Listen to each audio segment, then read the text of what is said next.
Okay, we will begin our session 8.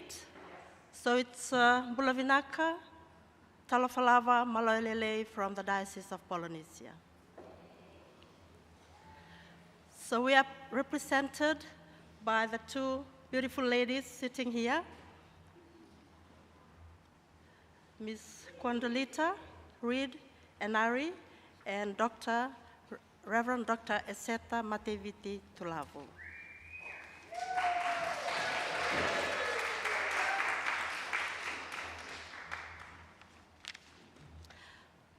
They are both teachers, by the way. They are trained teachers, and one continues to work as a teacher, while the other has left teaching for other interests. So let me talk about Quandolita first. Teacher by profession, she worked in the education sector for 16 years, and then she pursued her interest into other project management with UNDP, and currently she works for the Ministry of Women, Community and Social Development as program manager for the Samoa Disability Partnership Program in Samoa. She is the eldest of 5 siblings and a mother to 2 boys and 1 girl. She's in the church. She is currently the Moana Children's Ministry Coordinator for the Samoa Archdeaconry.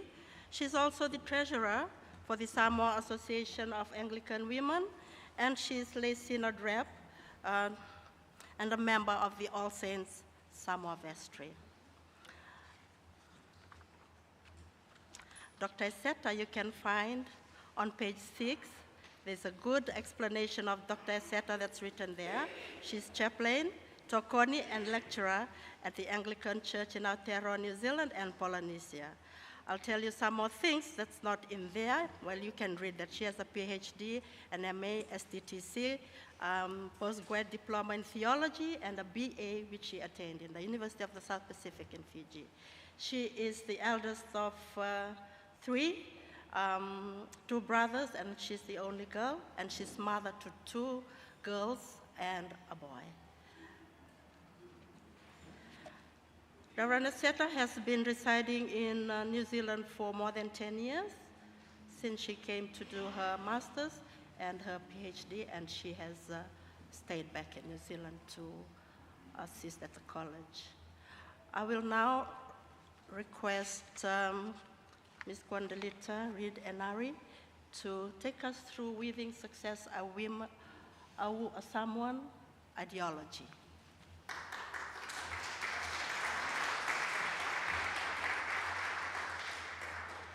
Good morning. Before I start, I will not let you off the hook. You just had breakfast, so stand up, find a space where you can move, please. It's an easy exercise. The words are watermelon, you say it twice. Watermelon, watermelon. And then pineapple, pineapple. Banana, banana. Fruit salad. So this is how it goes. Watermelon, watermelon, pineapple, pineapple, banana, banana, banana, fruit salad. That's our exercise. Yeah, we'll start again. Watermelon, 1, 2.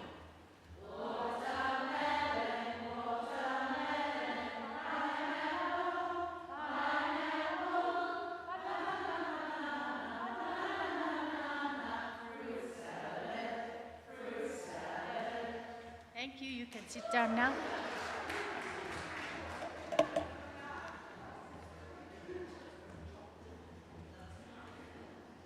Talofa, as I've been introduced, my name is Quandolita, and my name is a combination of the 1970s song, Tell Me When Would You Be Mine, Tell Me Quando Quando. I'm an identical twin, and the eldest of 6 children, 4 boys and 1 girl. Sorry, 4 girls, 1 boy. I'm a mother of 2, as I've been introduced, 2 boys, 1 girl. Teacher by profession and a researcher in my own right. I'm of Samoan descent, and I'm proud of my Samoan heritage. I'm happy to be here, to be the voice of our Samoan women and ladies, and to celebrate the giftedness of women through the work of their hands. Where are we, and who are we? Samoa officially got independent in 1962, and the country was referred to as Western Samoa until 1997. The capital city is called Apia and is home to about 38,000 people. Officially, it's a Polynesian island country located in the central South Pacific Ocean. Lies east of the international dateline and south of the equator, between latitudes 13 degrees south and longitude 171 degrees west, halfway between Hawaii and New Zealand. About 188,000 people live in Samoa, and they speak Samoan and English, and it covers an area of 1,093 square miles. 60% of it is covered in forest. Samoa consists of 2 islands called Savaii and Upolu, and several smaller islands and islets. The largest island of Samoa is Savaii, and the most populated island is Upolu. Both islands are of volcanic origin. 90% of all Samoans are Christians, and over 99% of the population over 15 years can read and write. The national colors are red, white, and blue. In 2011, Samoa skipped a day across the international dateline. Since then, Samoa is one of the first countries to welcome the new year, together with Kiribati and Tonga. And the move was done to improve ties with business partners in Australia and New Zealand to the west that became a day ahead. Before I continue, I understand that events such as this, it is customary to pay respect to elders of this land, past, present, and emerging, acknowledging and celebrating their culture and deep connections to land and water. In celebrating the giftedness of women and our gathering here today in Aotearoa, New Zealand, I would like to similarly acknowledge traditional custodians of your lands and water, noting especially the particular role women played in this regard. Talo Falava, the language of traditional custodians of my homeland, Samoa. I bring greetings from our small parish of All Saints Anglican Church, Leififi, Apia, Samoa. I would like to start this presentation with this langisolo, or a poem that tributes to Samoan ladies, Samoan Tamaitai. I'll read it in Samoan, and there's a translation next to it. O tinam Tamaitai Samoa, o whenga inga tausia ainga. O tamasa, o sa'awao ma'aunga whaapai. O I oi mata o lātou tuangane. E o si taulanga I ai tamatane I aso umalo lātou wola.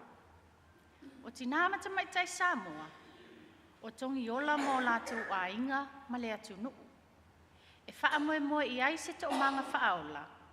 E whaalango I ai ati nae ma le ngao sia o Samoa I o lātou whaiwalo filima. O pae ma auli, e whaato a file muina ni whi ese a inga.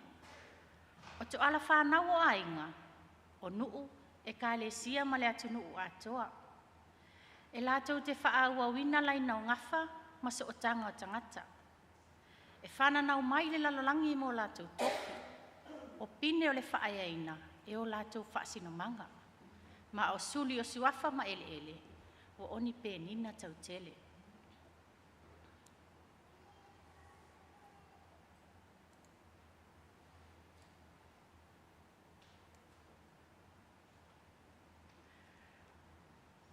The poem speaks of the cultural significance of females and women and ladies in the Samoan culture. It talks of its roles and responsibilities of a Tamaisai Samoa, a Samoan lady. It talks about the ideology of their survival, the principles of their way of life, and their identities as Samoan women.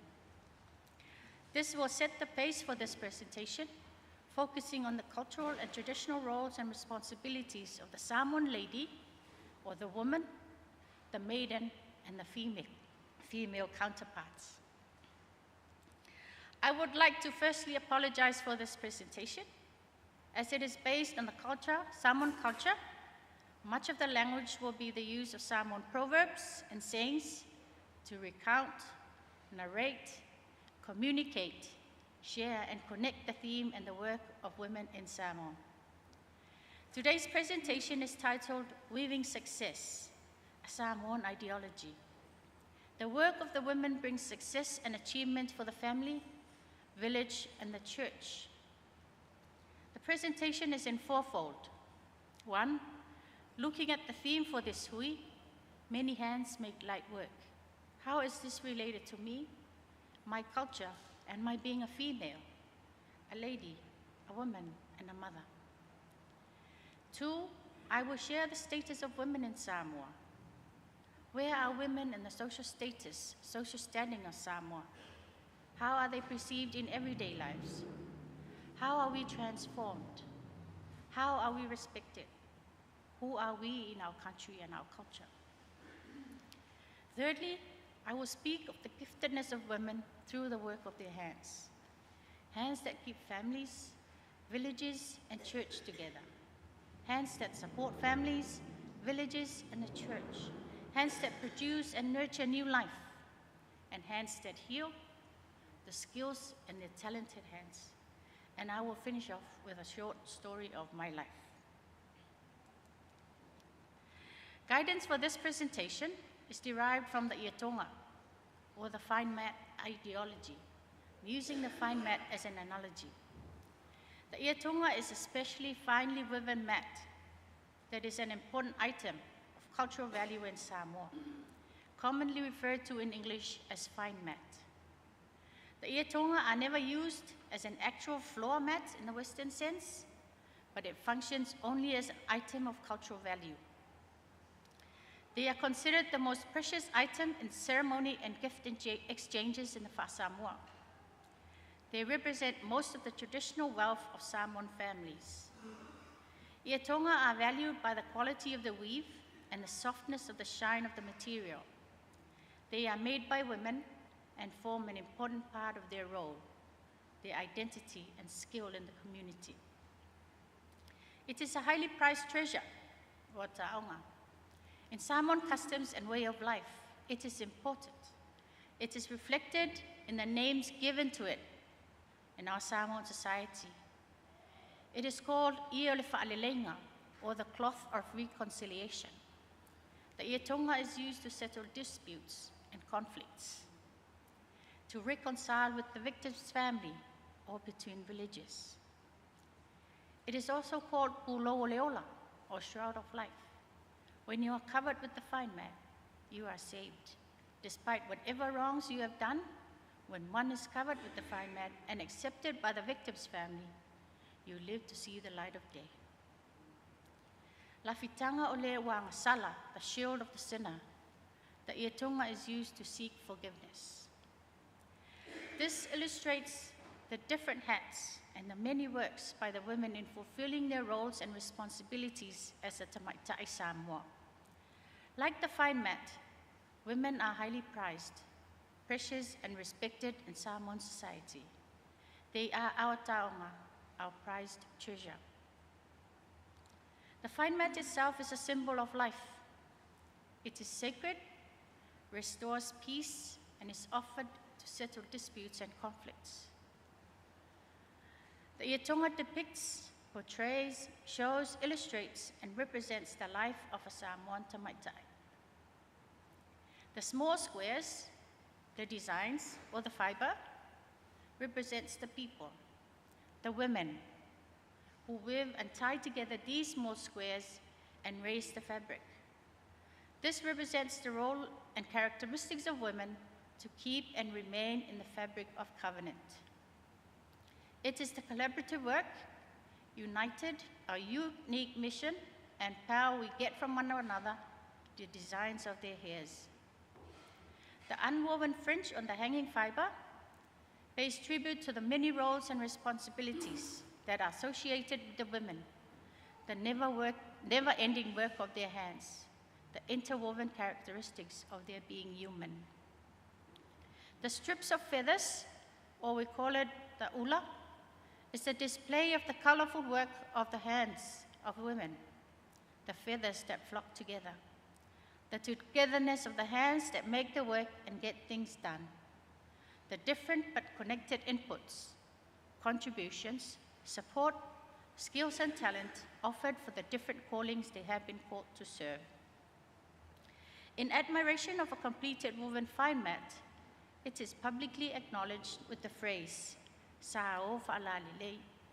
It is admiration of the ritual of the creation of such a fine taonga that evokes a sense. It's the admiration of the work, the hands of women. The process of weaving a fine mat or a tonga can take months of work and have been known to take years.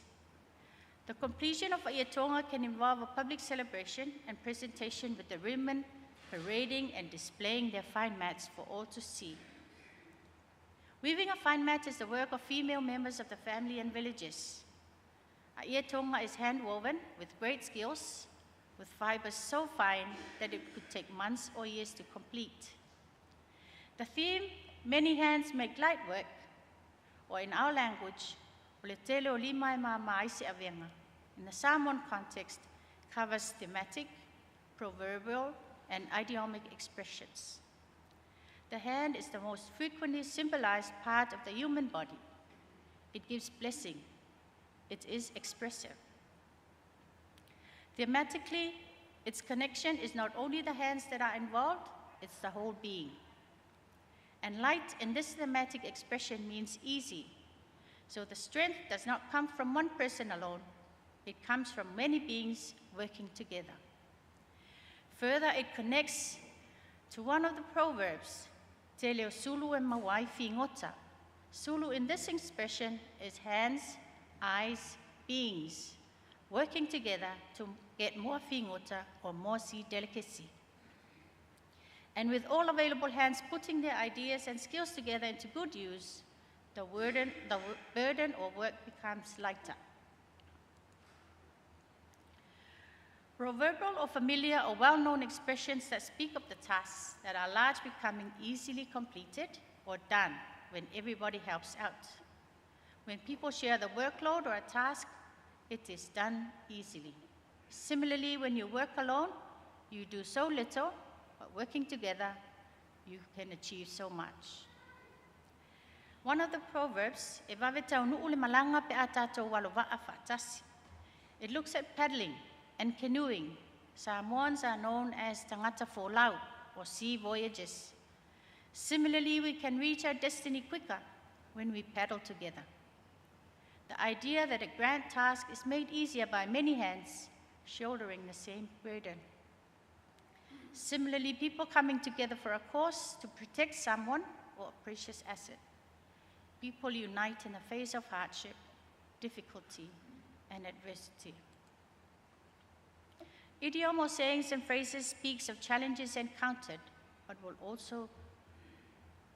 always achieve. Any job is achievable when many working together to complete, and with many people to implement a job, the quicker it will be completed.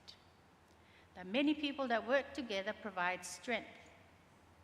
It also goes to say that individual commitment contributes to teamwork, making society and civilization work. The second part of the presentation is the status of women in Samoa. In the Samoan culture, females hold high prestigious role and status within the family, as they are considered tamasa, or sacred offspring. They are whianganga tausi, or sacred covenants. They are referred to as the pupil of their brother's eyes. This belief is further strengthened in the concept of whiangainga, which is a sacred covenant of respect held between a brother and sister, whereby the brother gives special honor to his sister. They are sacred covenants, sacred offsprings, and their wombs bear hairs and sustain family lineages. They are peacemakers and redeemers. They are the pupils of their brothers' eyes, and they put family and village affairs in order and establish harmony. Their hands produce cultural and traditional wealth, valuable artifacts, and treasures. The meaning of Whiangainga is the sacred covenant. This is between the respect between a brother and sister. In this relationship, the brother is obligated to serve and protect his sister. Not only that, but as a sacred child, the sister's curse is something to be feared. So the brother's service and tautua is vital and must please the sister. The Whiangainga relationship is founded on the values of respect or fa'aloalo, relational space between people, whawhialoai, respectful space, whawhiso'otai, connecting space, whawhetufai, sharing space, and whatapuia, sacred space, and whawhewhaasoai, a consultative space. These core values are instilled in both parties and indeed form the basis for their daily lives. All matters relating to the welfare of the family are to be discussed and agreed upon by both parties. In the eyes of the Whaasamoa, or the Samoan culture, woman is a sacred covenant. Whianganga tausi, po le tamasa. This means once a baby girl is born into a family, every family member's job is to nurture and protect her. All the elderly women of the extended family prioritize looking after this girl, protect and care for her, because she is the covenant. They will care, protect, and look after her until she gets married. Then they can let her go. She is every family member's priority. She is the person who eats second after the family chief. She sits in the front of the house. Her responsibility is the inside of the house, not outside. The man's responsibility is to serve and to care for this sacred child. Her male siblings protect and care for her with utmost respect and love, hence the phrase "i mata," or pupil of the brother's eye. The Whiangainga is a respected status that comes with serious responsibilities. She is called the Pae Maleaoli, meaning she maintains peace and harmony, symbolizing her role as the peacemaker. Her role is to model peace within the family, and she resolves any conflicts and frictions within the family. In times where the brother is in strife, she steps in, even to the extent where she offers her life to save the brother. She is the whaioa, or the producer, the maker of cultural wealth and valuables, such as fine mats, tapa, and sleeping mats. These cultural items are essential not only as ceremonial gifts, but also for their crucial meaning in some of the ceremonial actions imposed by custom. For instance, in the ifonga, or the act of apology, the fine mat is used to cover the culprit. It symbolizes the act of protecting the culprit from harm, and in doing so, the culprit is forgiven.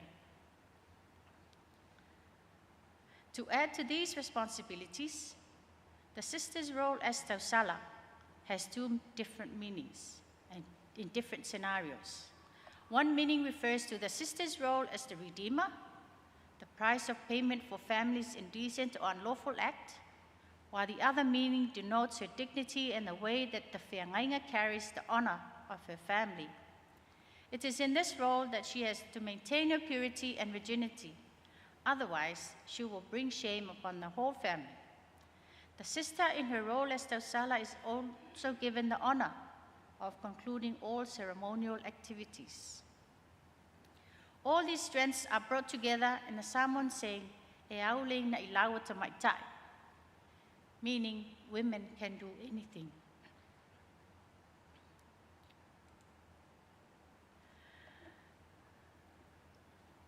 Status of women in the village and society. Samoan society tends to be patriarchal, and this is reflected in the household structure. Women often maintain the home and take care of children, while men are seen as the primary income providers. Men are typically the decision makers. However, matriarchs are not uncommon. Women in Samoa have equal access to education and health services, employment opportunities, the protection of laws, and to decision-making positions at all levels within the family, community, and government. There has always been recognition and support in Samoa of the multiple roles women perform in the home, community, church, and their professions. Christianity and what it means for women's decision-making today in Samoa include they are the backbone of the church, they are the main fundraiser, the implementers, and the main providers for church activities. They contribute to the development of the church through their participation in different units of the church. They perform multiple tasks in the home, community, church, and their profession. But in terms of women taking leadership roles, such as becoming ordained ministers, they continue to be disadvantaged. Status of women in government. Recognizing the vital contribution that women can and should make to national development, the Samoan government created a Ministry of Women's Affairs, now known as the Ministry of Women, Community and Social Development, which is responsible for the formulation and implementation of programs and projects for enhancing the social and economic status of women in the country. The government appointed a Women's Advisory Committee to advise the Minister for Women Affairs on matters of interest concerned women committees and organizations. The establishment of the Ministry of Women Affairs by Act of Parliament in 1920 demonstrates the high regard the government of Samoa has for its women and their contribution to the development of Samoa economically, socially, politically, and spiritually. Samoa is one of the few countries in the world that has a national holiday for women, the Monday after Mother's Day Sunday. The four functions of the Ministry for Women Affairs is to provide policy advice, deliver and monitor programs for women in the villages, coordinate women programs in the villages, and support village governance. The National Council of Women was also established by government. They also have Sui Tamaitai Nu'u Masui o le Malo. These are the ladies who look after affairs of women in the villages. And some of the celebrations that government have in place to celebrate women is a Mother's Day holiday after Mother's Sunday, the International Day for Rural Women, International Women's Day, CDOR, CRC, and the 16 Days of Activism Against Gender-Based Violence. And every 25th of every month is Orange Day to raise awareness and take action to end violence against women and girls. And Thursdays in Black to say no to abuse, rape, and domestic violence. The third part of the presentation is the giftedness of women. This section of the presentation will be looking at the work of the women and their status in the social structure of the country. As noted earlier, the Whiangainga or the Sacred Covenant continues. The respect accorded to women and girls sees the brother doing all that the sister wants, even cooking and burn his face to provide for his sister. As the sacred offspring, the female member is born with her identity. They are producers of cultural wealth and treasures. They are their covenants.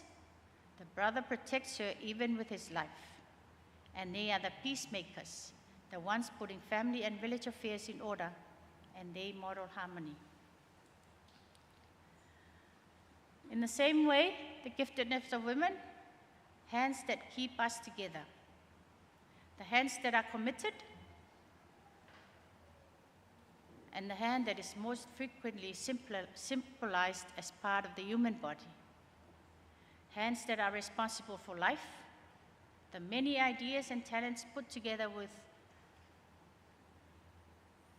lightening the burden, lightening the work within the family, and the strength that comes from many hands putting together, not as individuals, but as a group. They clean, they cook, they nurture, and they maintain peace. The hands that work as a team, in one saying in Samoa, e le sua le lolo I se popo se tasi, literally mean one coconut will not be enough to make oil. So there's many hands that need to work to keep us together. Working as a team will ensure the dream is achieved. Keeping us together are the hands that cooperate, the hands that work together, the hands that unite to achieve a common goal, the hands that are tied together for the benefit of all, and the hands that bind us together. Hands that support. When many hands and bodies are put together, more can be done. Much can be achieved. Teamwork with individual commitments. Yeah, 2 more slides. Yeah. And group effort ensures peak achievement. They encourage us, and they encourage their children to do well. And they help us to maintain order, they support our ideas, and protect our families. Hands that produce and nurture, women can do anything. They are symbol of holiness, goodness, knowledge, wisdom, grace, hope, and God's revelation. Women can do anything. They are the womb that bears family lineage. They sustain village, church, and traditions. They are nurses, teachers, carers. They hug and cuddle when we are sick. They teach us faith and humility. We have traditional healers. Their hands heal the sick. Their hands soothe the pain. They do traditional massage. As said, they are tongiola mo lato wainga, blessings for families. Their families revitalize. Their hands rescues the lost, and even giving their life to their brothers. Depend on them for survival through the work of their hands. Depend on them for relief and support. They are the peacemakers. They continue genealogical lines and relationships. Skillful and talented hands. I'll skip that one, and the next, as I have 2 more minutes. And in our small parish at All Saints, women are responsible and lead our prayer groups every Wednesday. Women priests and women lay ministers outweigh their male counterparts. Our Moana Children's Ministry and Sunday School, our church cleaning, church linen, morning tea, and gardening. And my short story. I grew up in the Anglican Church. Mom was a Catholic. I was baptized, confirmed, and married in the Anglican Church. My parents were not church people. They did all things for the church, sent us to church, but only turned up when we perform on special Sundays.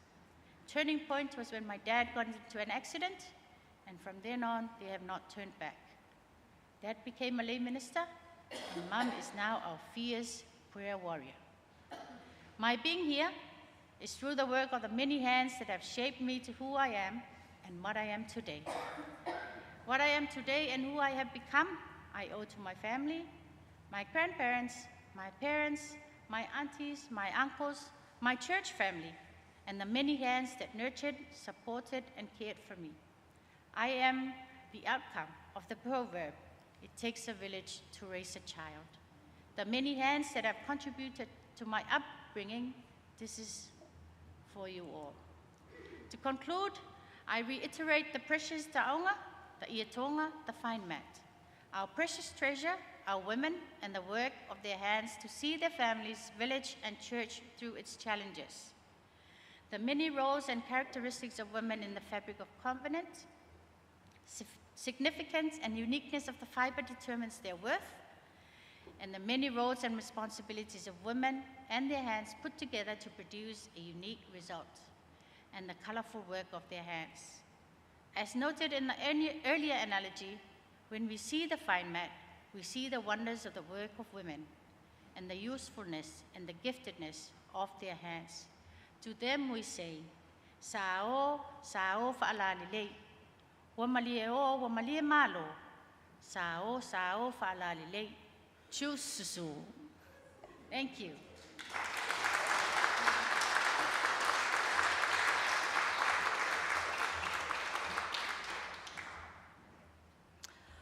Wow, that was wonderful. Thank you very much. Thank you very much for a well-prepared presentation that took us through Samoa, your culture, and we know a lot about the women of Samoa now. And now we will invite Reverend Dr. Eseta to take the floor for her presentation. Thank you.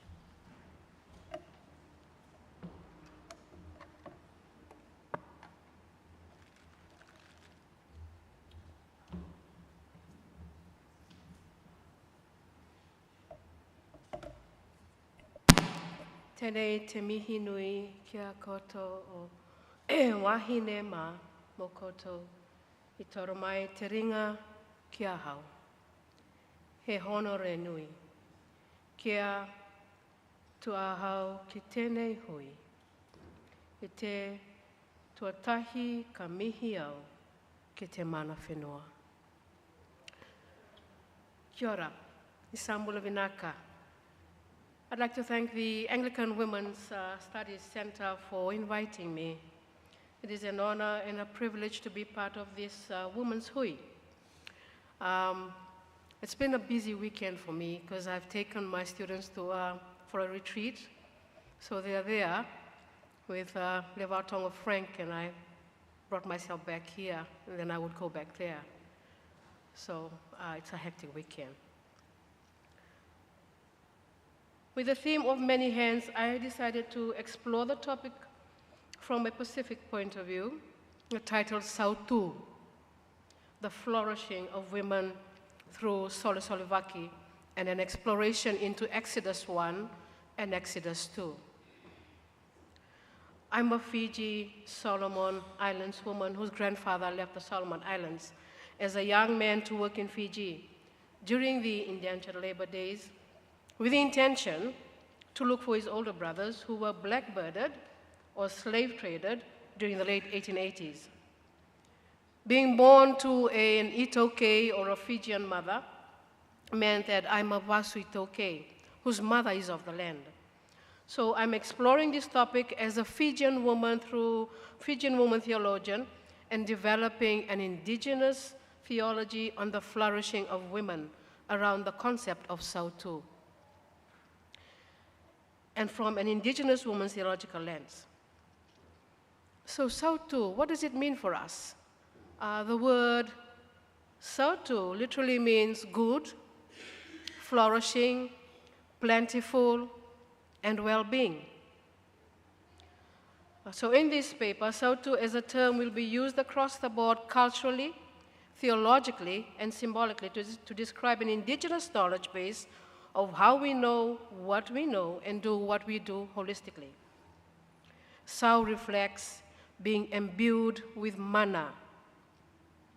Mana meaning power, sacred, arising from one's positions or performances to the role. Tu is to rise, or at the end of the word Sautu, tu could also mean tunde, or stable, firm, secure, solid. So Sautu for an individual means flourishing, not only through one's own mana, but the mana of each individual family. Sautu is an Itoke term which describes plentiful, flourishing, peace, tranquility, or a state of well-being. Whether it's defined loosely or constructively, it would be always seen as a term that is holistic. And so for us, in our own individual families, Sautu begins with the Matavuvale, or the family. Collaboration and unity come through doing things with one heart and one voice. Flourishing happens through Solisolivaki, and Solisolivaki means working collaboratively together with one mind and one voice. Now, Solisolivaki is a Fijian concept, meaning working together for the benefit of all, something like Ubuntu. The word sole, or so, could be pronounced as sole, in some parts of Fiji means to give, And this is not implying individual giving, but communal giving as a group. Communal giving is simply giving your time and talent so that a lot of work is done by many that is completed with so little time. Vaki simply implies to make it happen. So to solevaki means to come together as one when building a house, cleaning the village, feeding the people who come for funerals or weddings, and other special occasions. People work together to ensure that everyone is taken care of and are happy with all that is happening. And so Sautu and Solevaki, they work hand in hand, because without an individual Sautu, there is no Solevaki. What I'm trying to say is, you and I, we have our own individual Sautu. We have our own individual mana. Women, or any individual for that matter, bring their Sau and mana with them to enable us to work together.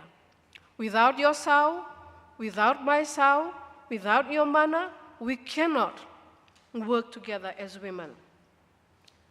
So where can we see this happening? In villages, in churches, in communities. So for us as women, as Lita has already said, women are the backbone of everything that brings about Sautu. If we are able to affect the people we are surrounded by, then we are Sau, we are mana. Sau, as mentioned before, is someone imbued with mana. Growing up within the Solomoni settlement of Matata, my mom, who's a staunch Methodist, has a lot of role she has played within my own Sau, within my own mana, and within the family. She looked after 12 siblings, and her Sau and her mana was seen in the way she took care of her younger siblings because she was the eldest in the family. She brought that with her when she looked after us in our own family. She taught us how to pray, she taught us how to fast, bringing in a Wesleyan Methodist tradition of singandina, of being able to join the Methodist Youth Fellowship, having a personal relationship with Christ. That was her mana. That was her gift. For us as women, you have your own mana in raising your own family. You have your own mana in affecting other people, whether it is in the church, in the village, or in the community. And so the family, more than anything else, is the first and most central institution, which socially and theologically supports and enhances the well-being of any individual child. When a child is growing up within a Fijian family, or within any Pacifica family for that matter, when the child is being smothered, being wakamenemene, we are beginning to build a Sau in that individual person's life. And so within this relationship, there's always the va, as Lita has mentioned, the va tapuya, the sacredness that defines our relationship with each other within our own individual families. Within this sacred space, there is wakarorongo, intentional listening. There is wekawaitaki, putting the other first. There is loloma, loving the other. There is wetokoni, there is wetokani, always being there to support one another. There is werongrongovi, mutual listening. These values are cultivated and nurtured through the family. And when the family is seen to be doing well and can influence others by helping them achieve the small milestones they go through, that is said to be Bula Sautu. For us, we have done a lot of those things within our families, within the church. And so for us, over time, that sacred space brings about balance. It helps us to spread the love, spread the satisfaction through the building a holistic environment and the flourishing of the individual. For us as women, our Sautu and the way we affect others are surrounded we're surrounded by starts in the womb. In the Fijian family, when the mother is doted upon, is always taken care of, people are always making sure that she's looked after well. We are building her sau. We are building her mana. It's not only for her, but also for the child within her womb. And so the mother's sautu can only be achieved through the family and the community rallying around her, taking care of her. So the many hands that are there not only treasure us, but empower us to be well and to flourish. And this ensures good health, not only of the mother, but the baby as well. So the act of treasuring one another by weaving together the talents that each individual's have to enable the mother enables us to have sau, enables us to have respect for another, enables us to be empowered. So if we look around our diocese and observe the groups that we have, which groups function throughout the year, it's usually the women's groups. It's usually the women's groups.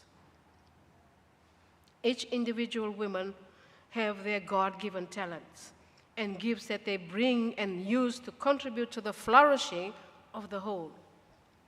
This is clearly felt in the family and taken out from the family into the community. And this is not only practiced in big families, but also in small families. Even the face of this gathering, or the face of any beautiful gatherings that we have at home, from the food to the setup and how the occasion plays out, displays the talents and the resilience of women, thus speaking sautu and mana. So I'd like to thank the women who have brought this together. Within the history of Christianity in the Pacific, missionary wives played an important role in the life of the church. I want to bring us back here, the life of Sarah Selwyn. Not well educated, stood alongside her husband, learned te reo through Maori within the community, helped to looked after Maori kids who were sick, injured, taught the kids, stayed by her husband, went with her husband to the different areas Bishop Selwyn went to.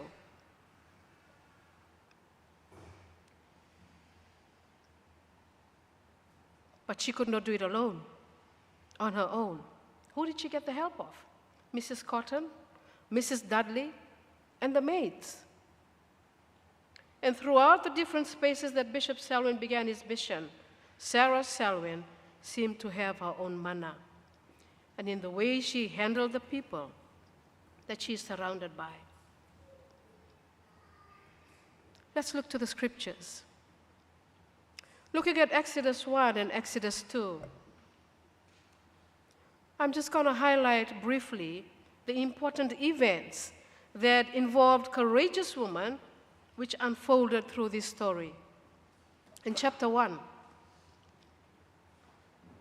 chapter 1 speaks about the dramatic increase of the people of Israel after Joseph. The new king was fearful of what might happen, so he decides to put the whole of Israel to work, the Israelites, under forced labor. And so what did the king do, or what did Pharaoh do when he saw that the population began to increase? So the king went and spoke to 2 Hebrew midwives to kill every individual Hebrew boy that was born to any Hebrew woman. But there were 2 Hebrew midwives that were there at that time, Puah and Shiphrah, did not do so. These 2 women were courageous and faithful to God. And when asked, they answered to the king of Egypt in saying, Hebrew women are stronger than Egyptian women.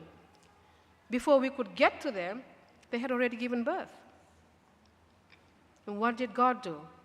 God blessed the midwives because of the respect and the fear that they have of God. What did the king do? He made an order to throw all male babies born into the Nile.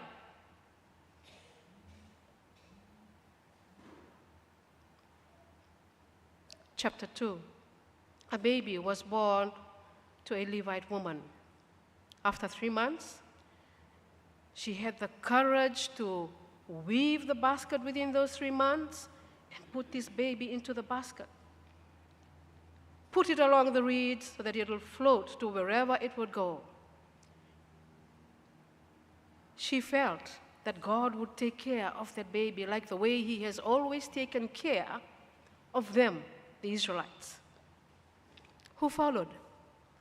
The baby's sister followed. While looking from the reeds, she saw that Pharaoh's daughter was bathing in the river, had gotten hold of the basket. And slowly, she came up and she said, I can look for somebody to look after that baby.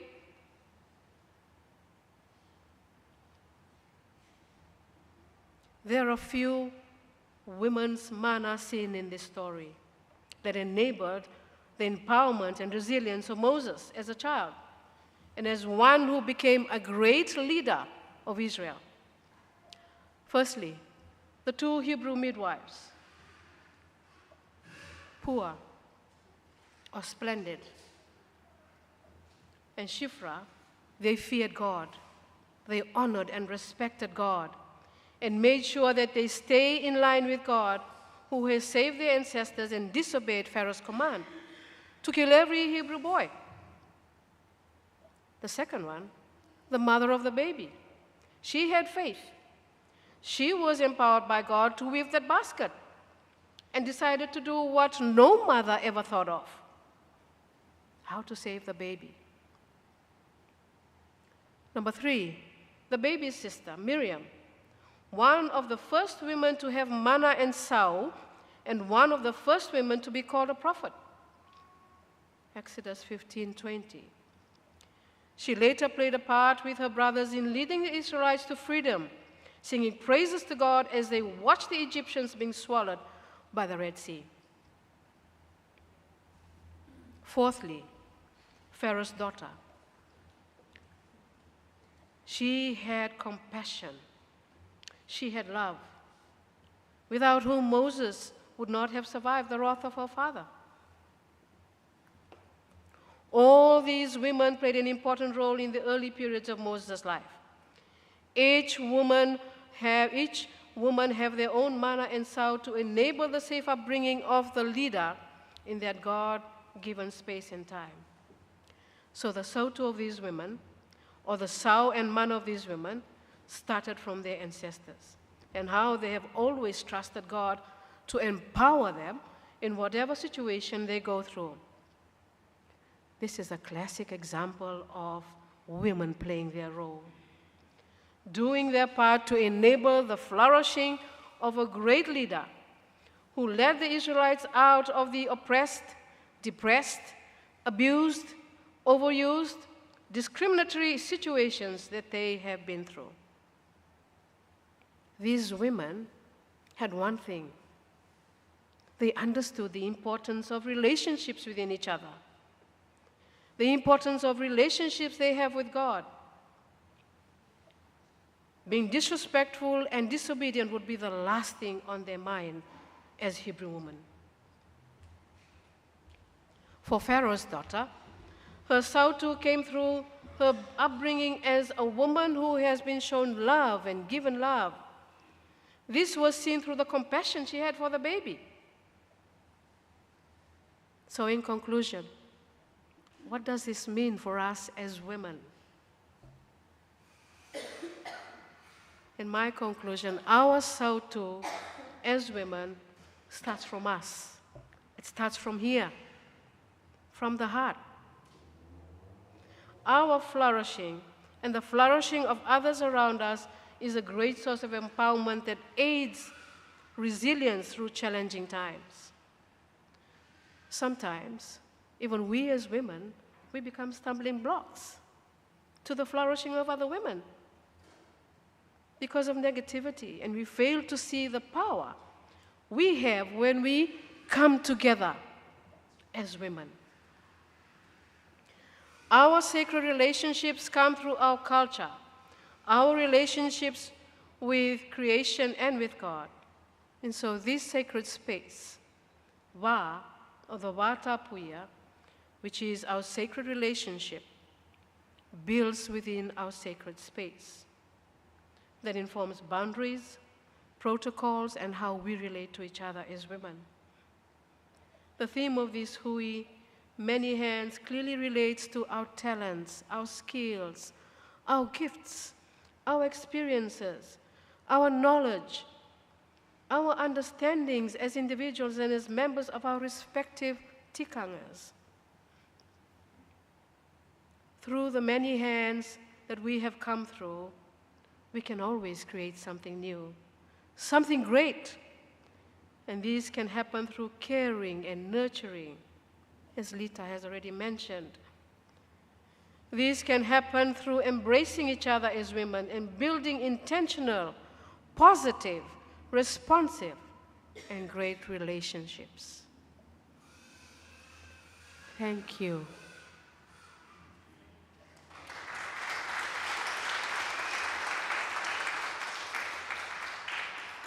And so, I thought I'd just speak for a short while. I thought, as women, when we speak of many hands, we can speak of many hands in a lot of ways. I've bought a few banners just for us to showcase those many hands in painting the banners that we have. In whatever language you want to use, whatever the many hands you think means to you, let's put it in our banners. It's in a 3 tikanga. If we can get into our own tikangas and build up that banner that we have, that I have already prepared. And there's 2 on that side, and there's 1 inside in the big table. So, yeah, thank you.